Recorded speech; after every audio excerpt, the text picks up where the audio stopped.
ಇನ್ನು ಡಿಕೆ ಸರ್ಕಾರದಲ್ಲಿ ಸಚಿವ ಸಂಪುಟ ವಿಸ್ತರಣೆ ಕಸರತ್ತು ಜೋರಾಗಿದೆ. ಜೂನ್ 25ಕ್ಕೆ ದೆಹಲಿಗೆ ಸಿಎಂ ಡಿಕೆ ಶಿವಕುಮಾರ್, ಮಾಜಿ ಮುಖ್ಯಮಂತ್ರಿ ಸಿದ್ದರಾಮಯ್ಯನವರು ಹೋಗ್ತಾ ಇದ್ದಾರೆ. ಡಿಕೆ ಸರ್ಕಾರದಲ್ಲಿ ಈಗ ಸಂಪುಟ ವಿಸ್ತರಣೆಯ ಕಸರತ್ತು. ಸಿಎಂ ಡಿಕೆ ಜೊತೆ ಪ್ರಯಾಣವನ್ನ ಬೆಳೆಸಲಿದ್ದಾರೆ ಸಿದ್ದರಾಮಯ್ಯನವರು. ಸಚಿವ ಸಂಪುಟ ವಿಸ್ತರಣೆ ಕುರಿತು ಅಂತಿಮ ನಿರ್ಧಾರವನ್ನು ತೆಗೆದುಕೊಳ್ತಾರೆ. ಮೊದಲ ಹಂತದಲ್ಲಿ 10 ಸಚಿವರು ಸಂಪುಟ ಸೇರಿಕೊಂಡಿದ್ರು.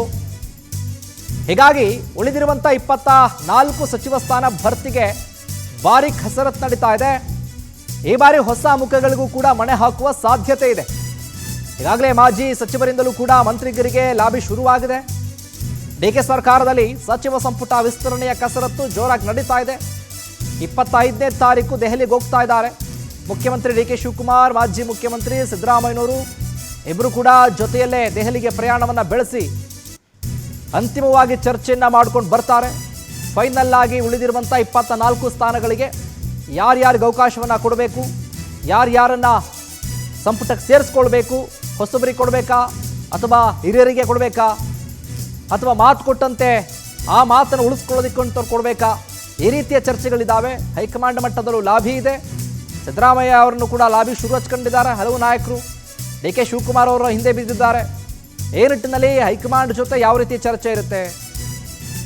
ಮೊದಲ ಹಂತದಲ್ಲೇ ಕೂಡ 10 ಸಚಿವರು ಸಂಪುಟವನ್ನು ಸೇರಿಕೊಂಡ ನಂತರದಲ್ಲಿ ಹಲವು ಇಲಾಖೆಗಳು ಖಾಲಿ ಇದ್ದಾವೆ, ಅದನ್ನು ಭರ್ತಿ ಮಾಡಬೇಕಾಗತ್ತೆ. ಹಾಗಾಗಿ ಆಡಳಿತಕ್ಕೆ ಉತ್ತೇಜನ ನೀಡಬೇಕು. ಈ ನಿಟ್ಟಿನಲ್ಲಿ ಸಿದ್ದರಾಮಯ್ಯನವರು ಇದರ ಜೊತೆಗೆ ಡಿ ಕೆ ಶಿವಕುಮಾರ್ ದೆಹಲಿಗೆ ಪ್ರಯಾಣವನ್ನು ಬೆಳೆಸಿ ಹೈಕಮಾಂಡ್ ನಾಯಕರ ಜೊತೆ ಚರ್ಚೆ ಮಾಡಿ ಫೈನಲ್ ಆಗಿ ಒಂದು ಪಟ್ಟಿಯನ್ನು ರೆಡಿ ಮಾಡ್ಕೊಂಡು ಬರ್ತಾರೆ. ಇನ್ನು ಮಂತ್ರಿಗಿರಿ ವಿಚಾರಕ್ಕೆ ಸಂಬಂಧಪಟ್ಟ ಹಾಗೆ ಹಲವು ಶಾಸಕರು ಲಾಭಿಯನ್ನು ಮಾಡ್ತಾ ಇದ್ದಾರೆ. ಇದರ ಜೊತೆಗೆ ಬೆಂಬಲಿಗರ ಘೋಷಣೆಗಳು, ಬೆಂಬಲಿಗರ ಆಗ್ರಹಗಳು, ಬೆಂಬಲಿಗರ ಒತ್ತಾಯ ಕೂಡ ಜೋರಾಗಿದೆ ರಾಜ್ಯದಲ್ಲಿ. ಹಲವು ಬಾರಿ ಗೆದ್ದಂಥವ್ರಿಗೆ ಅವಕಾಶವನ್ನು ಮಾಡಿಕೊಡ್ಬೇಕು, ಸಮುದಾಯವಾರು ಲೆಕ್ಕಾಚಾರ ಇದೆ.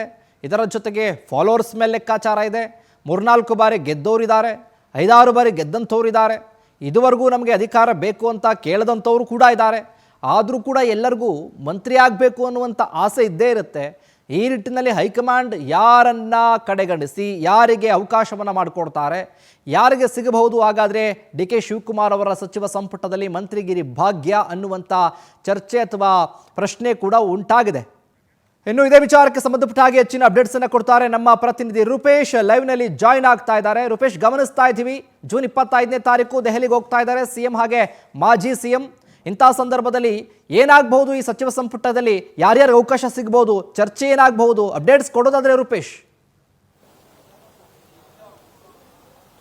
ಶಿವಕುಮಾರ್, ಈಗ ಅಂತ ಹೇಳಿದ್ರೆ ಮೊದಲನೇದಾಗಿ ಸಿಎಂ ಆಗಿ ಡಿ ಕೆ ಶಿವಕುಮಾರ್ ಆಯ್ಕೆ ಆದ ಮೇಲೆ ಮತ್ತೊಂದು ಪ್ರಶ್ನೆ ಸಹಜವಾಗಿ ಬರುತ್ತೆ. ಸಂಪುಟ ವಿಸ್ತರಣೆ ಮೊದಲ ಹಂತದಾಗಿದೆ, 2ನೇ ಹಂತದ ಸಂಪುಟ ವಿಸ್ತರಣೆ ಯಾವಾಗ ಅಂತೇಳಿ ಪ್ರಶ್ನೆ ಸಹಜವಾಗಿ ಬರುತ್ತೆ. ಯಾಕಂತ ಹೇಳಿದ್ರೆ ಪರಿಷತ್ ಗೊಂದಲ ಇತ್ತು, ಪರಿಷತ್ ಚುನಾವಣೆ ಮಹತ್ವದಾಗಿತ್ತು.